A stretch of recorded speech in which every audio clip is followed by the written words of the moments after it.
चलो बच्चों, तो आज हम लोग मैथ्स में चैप्टर नंबर 6 कंटिन्यू करें, लाइंस एंड एंगल्स।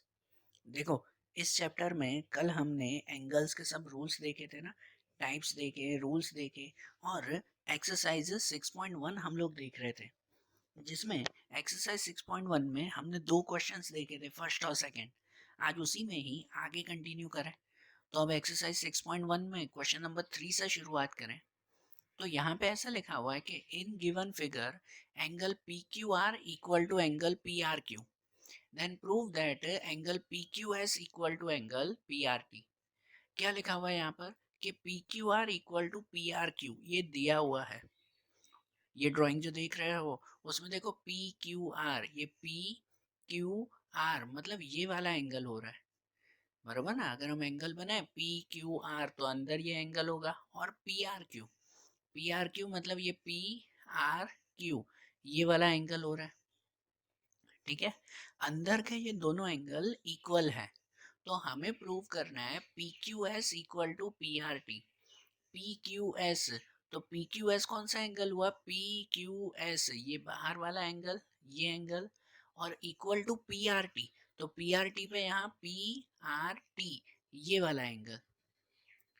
तो हमें प्रूव करना है कि ये बाहर के दोनों एंगल इक्वल होने चाहिए, अंदर के दोनों एंगल इक्वल हैं और हमें बाहर के दोनों एंगल इक्वल प्रूव करने हैं। तो अब एक चीज ध्यान दो बेटा कि जब भी कोई चीज प्रूव करनी हो ना, तो वो मतलब एक तरह का थियरम कहलाता है। क्या कहलाता है ये, थियरम। जिस चीज को प्रूव करना हो तो वो थियरम कहलाता है। हमने चैप्टर नंबर 5 में ऐसा पढ़ा था ना, ठीक है ना। इसमें अगर थियरम है तो थियरम कंप्लीटली लिखने के लिए उसमें 3 स्टेप लिखे जाते हैं ना। पहले डेटा, फिर टू प्रूफ, और आखिरी में प्रूफ। चैप्टर 5 में भी हमने एक ऐसा एक सम देखा था। डेटा मतलब वो कहलाता है कि जो चीज दी गई है इसमें, कि जैसे इसमें दिया हुआ है कि ये दोनों एंगल इक्वल हैं, ये दिया हुआ है ना, तो ये डेटा कहलाता है। टू प्रूव, तो टू प्रूव में वो लिखते हैं कि जो चीज हमें प्रूव करनी है, कि जैसे क्या प्रूव करना है, तो ये एंगल प्रूव करना है हमें, बराबर। और प्रूफ में उसका पूरा प्रूफ लिखेंगे, पूरा सम काउंट करेंगे। तो देखो इसे लिखें कैसे, अब यहाँ ध्यान दो इसका सॉल्यूशन। तो यहाँ पे सबसे पहले डेटा लिखेंगे। तो डेटा में जैसे दिया हुआ था angle P Q R equal to angle P R Q. Drawing में एंगल्स के नाम अच्छी तरह से ध्यान देना। एंगल पी क्यू आर मतलब ये एंगल, और एंगल पी आर क्यू मतलब ये एंगल, कि ये दोनों एंगल इक्वल हैं, ये डेटा में लिखेंगे। टू प्रूव, तो टू प्रूव में ऐसा लिखेंगे angle P Q S equal to angle P R T, जो प्रूव करना है। एंगल पी क्यू एस मतलब ये एंगल, और पी आर टी मतलब ये एंगल। ये दोनों एंगल जिस पे मैंने सर्कल किया है, ये दोनों एंगल इक्वल होने चाहिए, ऐसा प्रूव करना है। तो देखो अब प्रूफ में कैसे लिखेंगे। तो प्रूफ में सबसे सिंपल पहले ऐसे लिखेंगे कि H T is a straight line. ध्यान देना कि जैसे एच टी ये पूरी सीधी लाइन ही बन रही है ना नीचे। So angle P Q R and angle P Q S equal to 180। ध्यान देना, एंगल पी क्यू आर और पी क्यू आर कौन सा एंगल हुआ, ये जिस पे राइट किया है, और पी क्यू एस कौन सा, ये जिस पे सर्कल किया है। ये दोनों एंगल मिलाकर, ये दोनों एंगल, एक अंदर का एंगल एक बाहर का एंगल, ये दोनों एंगल 180 हुए दोनों का टोटल। क्यों 180 हुआ, क्योंकि ये लीनियर पेयर है, एक ही लाइन पे आए हुए हैं। समझ आ रही है बात। हम लोग ऐसे लिख सकते हैं ना कि angle P Q R plus angle P Q S equal to 180। ये दोनों का टोटल 180 होगा, क्योंकि वो दोनों एक ही लाइन पे आए हुए हैं। उसी तरह से अब ये दोनों के लिए भी तो लिख सकते हैं ना, कि ये जो अंदर का एंगल पी आर क्यू और ये बाहर का एंगल पी आर टी, कि ये दोनों का एंगल भी तो 180 होगा, इन दोनों का प्लस भी लिख सकते हैं ना। Similarly angle P R T plus angle P R Q equal to 180, कि ये पी आर टी बाहर का एंगल और पी आर क्यू अंदर का एंगल, ये दोनों एंगल का टोटल भी 180 होगा, ये क्योंकि ये भी लीनियर पेयर है। इन दोनों को हमने दो इक्वेशन नाम दे दिया, इसे इक्वेशन 1 और इसे इक्वेशन 2। ये दो इक्वेशंस हो गई ना।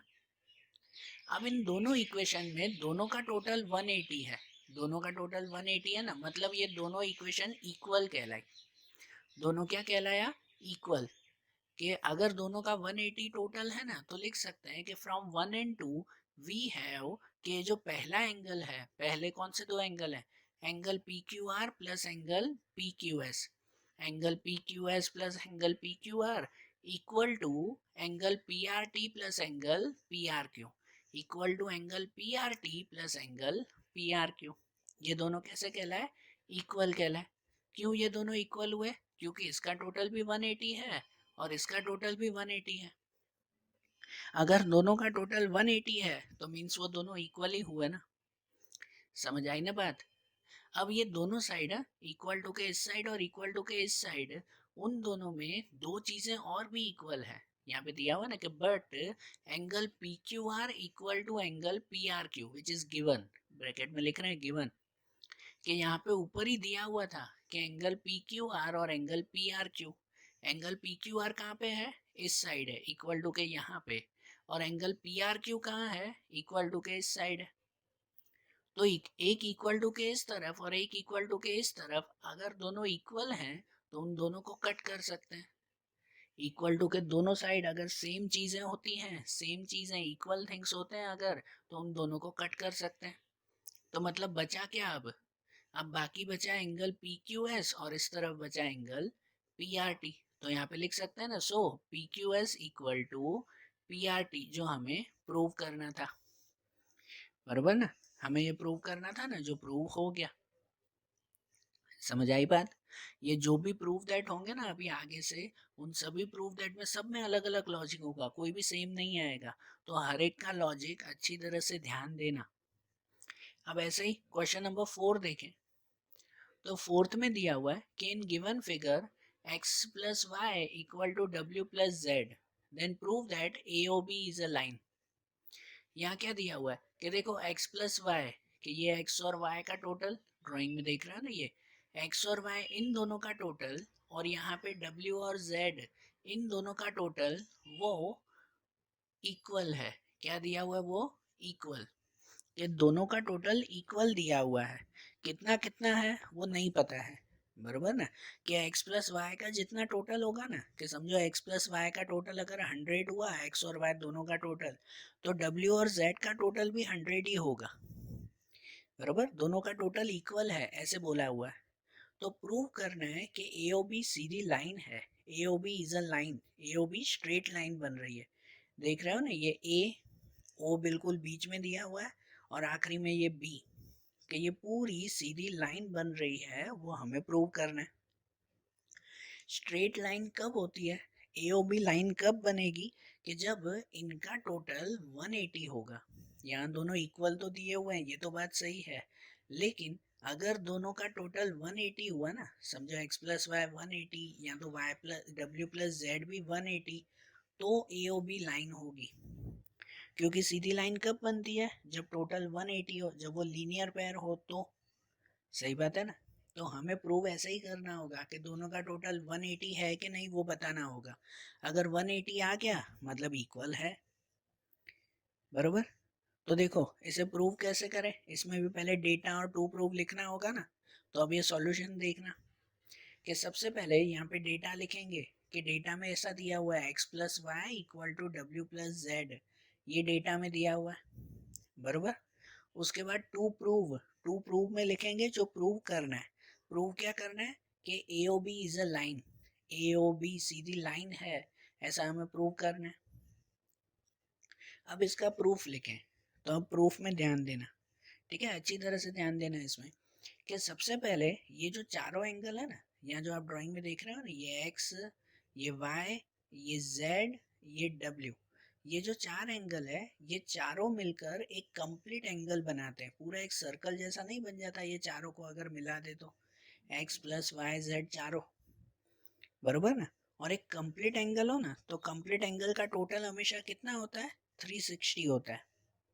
मतलब प्रूफ में पहले ऐसे लिख सकते हैं कि sum of all the angles at a point equal to 360, कि एक ही पॉइंट पे, यहाँ एक ही प्लेस पे बीच में O है, बरोबर, एक ही प्लेस पे अगर चारों एंगल आए हुए हैं ना, तो उनका टोटल 360 होता है। इसका मतलब ये चारों angle, so x plus Y plus W plus Z equal to 360। चारों 360 हो गए, बरोबर। तो अब इनको अगर मैं ब्रैकेट में लिख दूं तो एक्स प्लस वाई अलग, X plus Y plus W plus Z अलग, सिर्फ ब्रैकेट में लिखा ना, कोई चेंजेस और नहीं, तो भी टोटल तो वही रहा 360। But but X plus Y equal to W plus Z it is given, लेकिन ये पहले ही दिया हुआ है, ऊपर ही लिखा हुआ था ना कि X plus Y equal to W plus Z होता है, सही बात है कि नहीं। तो यहाँ पे इस स्टेप में जो ये ब्रैकेट में डब्ल्यू प्लस जेड लिखा हुआ है उसकी जगह पर मैं फिर से एक्स प्लस वाई लिख दूँ तो चलेगा ना, क्योंकि है तो दोनों इक्वल ही ना, दोनों इक्वल है ना, इसलिए ये स्टेप बनाऊंगा कि देखो ये पहला एक्स प्लस वाई वो तो वही रहेगा एक्स प्लस वाई, लेकिन दूसरा जो ये डब्ल्यू प्लस जेड है उसकी प्लेस पर भी मैं क्या लिख दूंगा, एक्स प्लस वाई लिखूंगा, means x plus Y equal to 360। ठीक है, क्योंकि ये दोनों इक्वल हैं इसलिए डब्ल्यू प्लस जेड की जगह पे भी मैंने एक्स प्लस वाई लिख दिया। सो एक्स प्लस वाई और एक्स प्लस वाई दोनों मिलाकर कितने हो जाएंगे, 2xy हो जाएगा। एक्स प्लस वाई और एक्स प्लस वाई 2xy हो जाएगा, 2xy इक्वल टू 360। और उसमें अगर एक्स प्लस वाई ढूंढना हो तो 2 कहाँ जाएगा, डिवाइड में, जो मैंने डायरेक्टली लिखा है कि अगर 2 डिवाइड में चला जाए तो 360 डिवाइड बाय 2, 360 का हाफ कर दो, कितना हो जाएगा 180, मतलब कि x plus Y equal to 180। तो मिल गया ना, मैंने पहले ही बताया था ना कि इनका टोटल 180 होना चाहिए तो वो स्ट्रेट लाइन है। तो यहाँ x प्लस वाई 180 मिल गया, so A O B is a straight line, तो लिख सकते हैं ना कि A O B straight line है, बरोबर, समझ आई ना बात।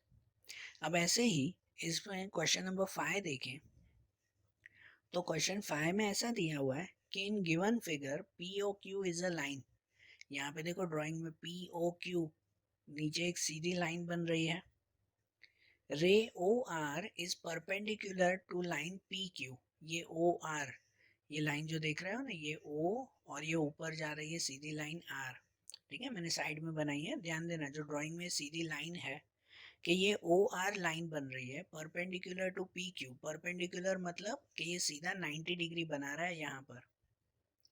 ओ S is another ray line between O P and O R, कि यहाँ पे ये ओ पी ये लाइन और ओ आर ये लाइन, इन दोनों के बीच में ये ओ पी और ओ आर के बीच में यहाँ ओ एस लाइन है ना, ये एक ओ एस ऐसे लाइन बनी हुई है।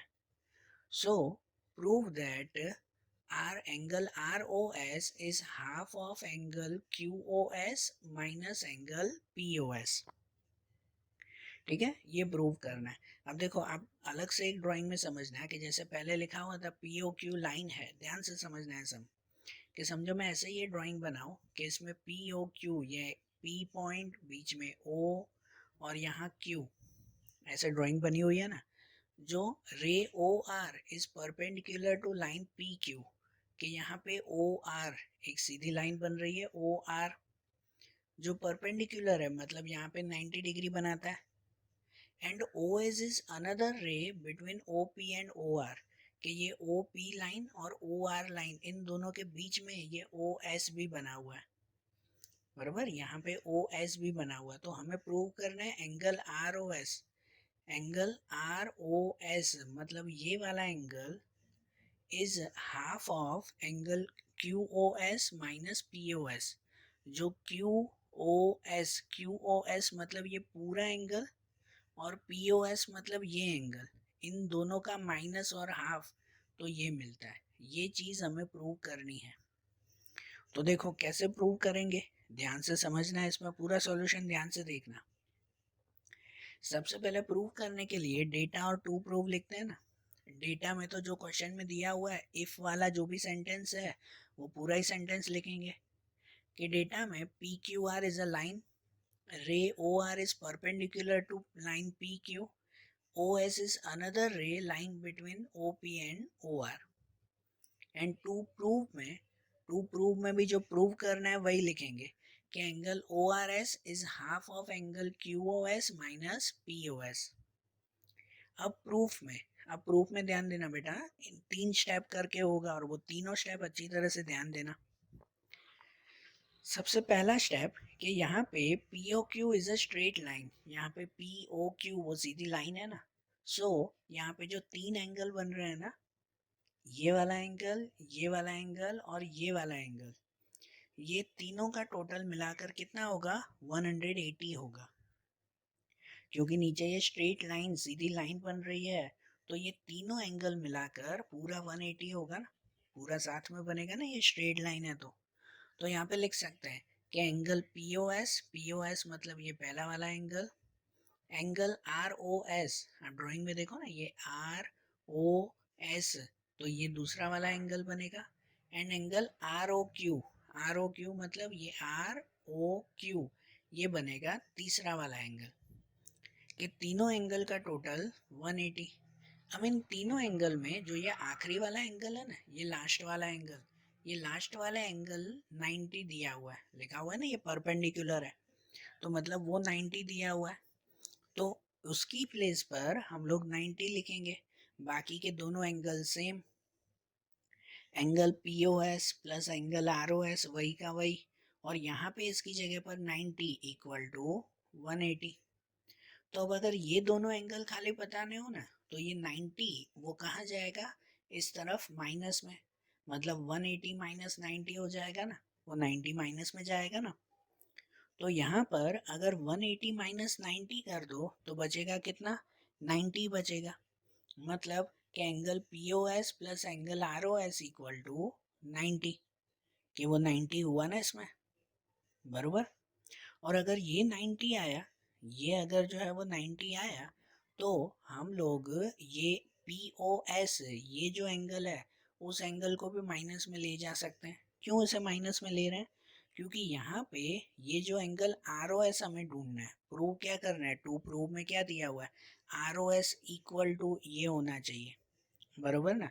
तो हमें ये अगर आर ओ एस इसमें फाइंड करना है ना, तो ये पी ओ एस को कहाँ ले जाएंगे, माइनस में।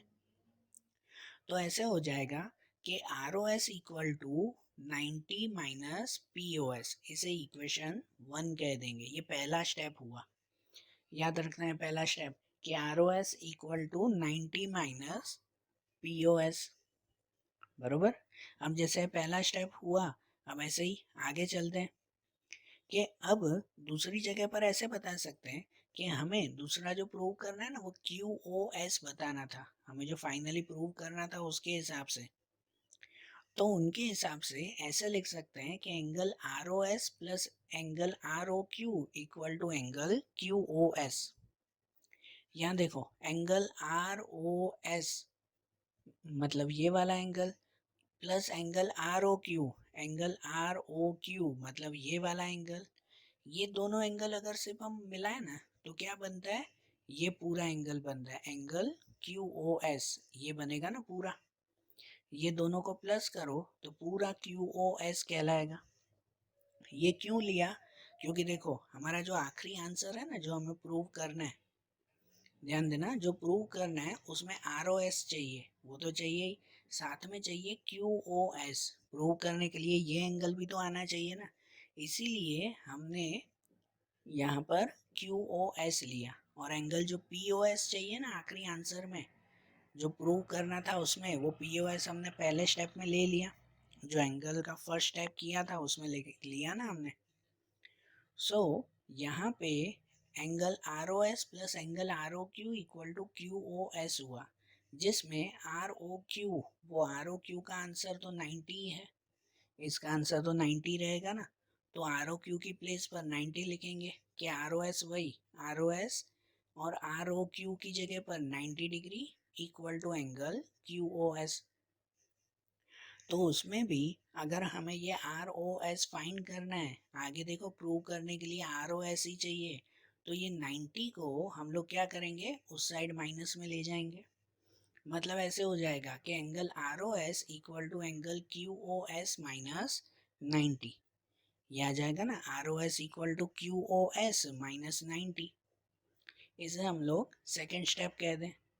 तो देखो हमें जो पहला स्टेप मिला था ना, आगे के जो हमने फर्स्ट स्टेप किया था उसमें ऐसे मिला था कि R O S, angle R O S equal to 90 minus angle POS, ऐसा हमें मिला था फर्स्ट स्टेप में, जो हमने पहली इक्वेशन बनाई थी उसमें।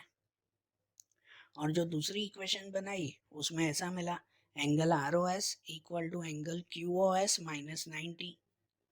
अब इन दोनों इक्वेशन की अगर हम लोग एडिशन कर दें, एडिंग इक्वेशन 1 और 2, एडिशन मतलब दोनों का प्लस कर दें अगर, तो क्या होगा कि यहाँ पे इक्वल टू के इस तरफ, यहाँ ध्यान दो हाँ, दोनों इक्वेशन में ये जो इक्वल टू दिया हुआ है वो इक्वल टू के इस तरफ ROS, और ये पहली इक्वेशन में भी इस तरफ ROS दिया हुआ है, दोनों में ROS है ना, तो यहाँ प्लस अगर करें ना तो इस तरफ दोनों में ROS प्लस ROS होगा। समझ आ रही है बात, कि ये इक्वेशन 1 और ये इक्वेशन 2, ये दोनों को प्लस किया, और इक्वल टू के इस साइड, इक्वल टू के उस साइड पहले में क्या दिया हुआ है, 90 माइनस POS, तो यहाँ पहले में है 90 माइनस POS, और प्लस दूसरे में क्या दिया हुआ है, QOS माइनस 90, तो दूसरे में QOS माइनस 90, ऐसे लिखा ना, ये पूरे दोनों इक्वेशन का प्लस हो गया ना। तो यहाँ देखो ROS प्लस ROS, दो बार ROS का प्लस करो तो क्या हो जाएगा, 2 एंगल ROS। अब इस साइड इक्वल टू के इस साइड ये प्लस 90 और ये माइनस 90 कट हो जाएगा, प्लस 90 और माइनस 90 कट हो गया। अब बचा जो ये ना, उसमें प्लस वाला अगर पहले लिखें, ये QOS प्लस में है तो उसे पहले लिख दिया एंगल QOS, और ये POS माइनस में है तो उसे बाद में लिखा माइनस एंगल POS। और अब इसका अगर फाइनल स्टेप देखें ना, तो फाइनल स्टेप में यहाँ जो 2 ROS है तो उसमें से 2 कहाँ चला जाएगा, डिवाइड में। अगर डिवाइड में ले जाएं तो उसको अपॉन में 1/2 भी लिख सकते हैं ना, ठीक है ना। तो ऐसे बन जाएगा कि ROS इक्वल टू ये जो 2 डिवाइड में लेके आए तो वो हो गया 1/2, और ब्रैकेट में angle QOS minus angle POS, जो हमें प्रूव करना था, ठीक है ना। तो जो हमें प्रूव करना था वैसे हमने एक एक स्टेप करके प्रूव किया ना, समझ आई बात। अब देखो ऐसे ही इसमें क्वेश्चन नंबर 6 देखें, तो क्वेश्चन 6 में ऐसे दिया हुआ है कि it is given that angle XYZ is 64 and XY is produced to point P. Draw a figure from the given information. If a ray YQ bisect angle ZYP, find angle XYQ and reflex of angle QYP. अब देखो यहाँ पे क्या दिया हुआ है, दिया हुआ है कि एंगल XYZ इक्वल टू 64 है, ड्राइंग बनी हुई नहीं है, हमें बनानी है। तो चलो ऐसे बनाते हैं कि जैसे एंगल XYZ वो 64 का एंगल बनेगा, ऐसा ना नाम दे दें, ये XYZ, ये एंगल 64 का एंगल है, बरोबर। आगे लिखा हुआ है कि XY is produced two point P, कि ये XY जो लाइन है ना वो प्रोड्यूस्ड मतलब आगे जा रही है, इस लाइन को अगर हम आगे ले जाएं वो कोई पॉइंट P तक आएगा। कौन से पॉइंट, P। सो ऐसे लाइन हुई कि XY is produced two point P, बरोबर। तो draw figure from the given information, इस बार से ड्राइंग बनाई ना हमने। इफ रे YQ बाइसेक्ट एंगल ZYP, आगे ड्राइंग में क्या दिया हुआ है कि रे YQ बाइसेक्ट एंगल ZYP। देखो एंगल ZYP कौन सा हुआ, एंगल ZYP, ये एंगल हुआ ना, कि इस एंगल में ये YQ बाइसेक्ट कर रहे हैं, मतलब यहाँ पे एक और लाइन बनेगी YQ, ये Y और यहाँ पे Q, ये एक लाइन बन रही है जो इसको बाइसेक्ट कर रही है। बाइसेक्ट मतलब ये दोनों हाफ हाफ हो जाएंगे, ऐसा ना आधे आधे हो जाएंगे, ऐसे ये बाइसेक्ट कर रही है लाइन। तो हमें क्या क्या ढूंढना है, फाइंड एंगल XYQ, हमें ढूंढना है XYQ, मतलब ये दोनों एंगल का टोटल। ड्राइंग में देखो XYQ यहाँ आ रहा है, मतलब ये दोनों एंगल का टोटल, ये 64 और ये ढूंढना होगा। And angle reflex of angle QYP, और ये जो QYP ये वाला एंगल है इसका रिफ्लेक्स ढूंढना होगा। रिफ्लेक्स मतलब पता है ना, पहले भी किया था, 360 में से माइनस कर देते हैं। मतलब इन शॉर्ट हमें ये दोनों एंगल पहले ढूंढने होंगे ना, जिसमें मैंने राइट किया है कि ये दोनों एंगल है इक्वल, लेकिन पहले हमें यही ढूंढने होंगे तो जो बाकी के दोनों मिलेंगे, फिर बाकी के ये दोनों मिलेंगे हमें।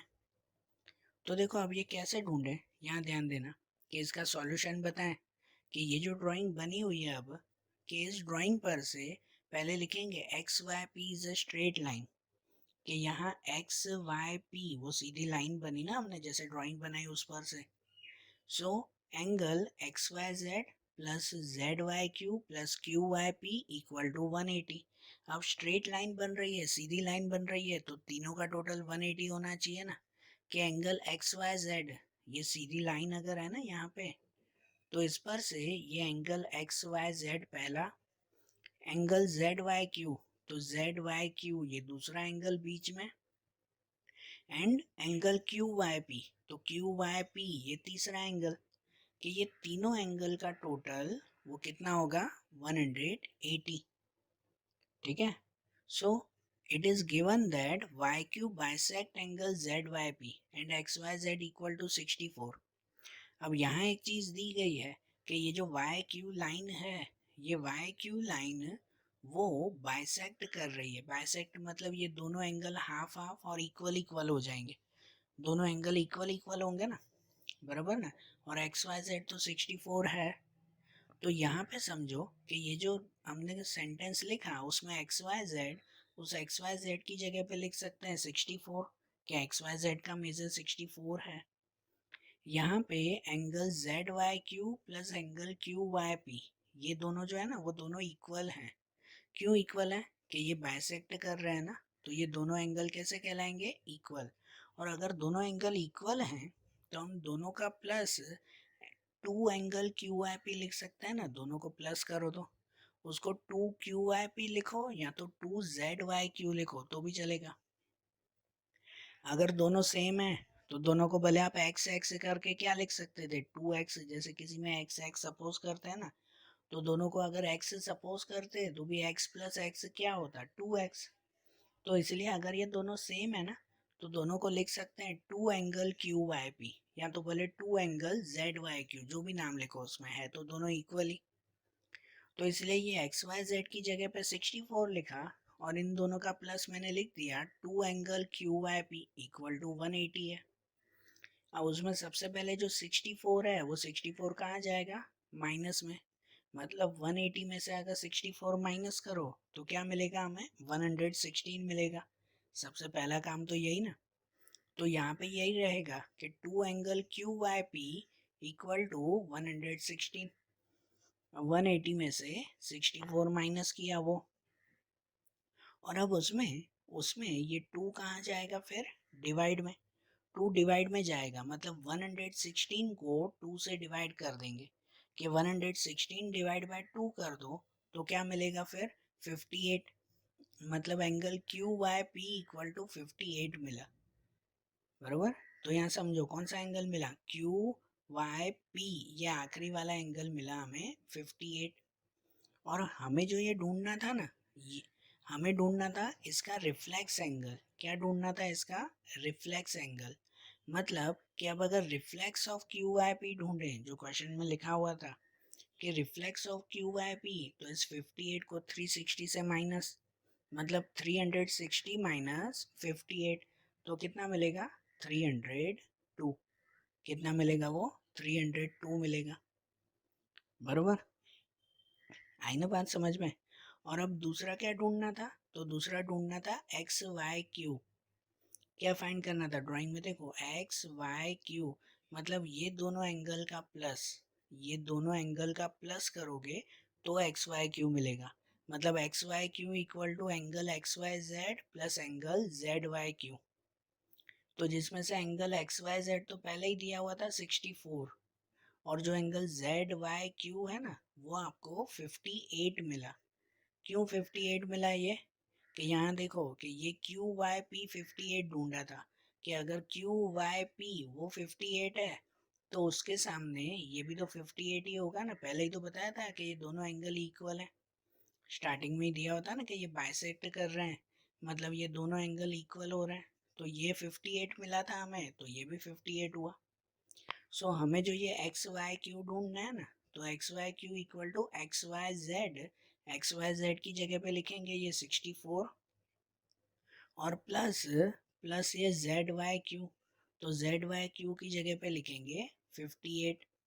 मतलब 64 प्लस 58, आंसर कितना मिल जाएगा 122। कि जो एक्स वाई जेड ढूंढना था उसका आंसर कितना मिला 122 मिला। बरोबर, आई बात समझ में? तो देखो आज जैसे हमने ये एक्सरसाइज कंप्लीट की ना, अब ऐसे ही इनकी दूसरी एक्सरसाइज हम लोग आगे की वीडियोस में देखेंगे। Okay, thank you.